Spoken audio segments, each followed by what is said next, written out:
Welcome, today in front of me Asus ROG Phone 5S, and I'll show you how to adjust the ringtone volume on this device. So we got a couple of ways. I'll show you all of this way.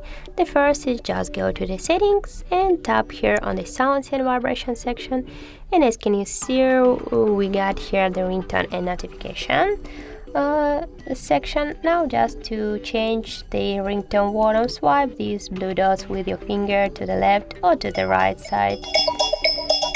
So the second way is just go here, but be sure that your volume key control, just select the ringtone volume panel, and here on the right side of your device you got the volume buttons, and you can just press to the up or to the volume or to the down volume button, and you can change your ringtone and notification volume.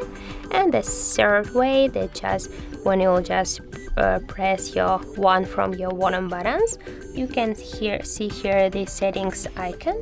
Just go to this icon, and here in the middle you got the your ringtone and notification panel in the middle, and just swipe to the up or to the down, and you also will change your ringtone and notification volume. So that's how it looks. If you find this video helpful, leave like, comment and subscribe our channel.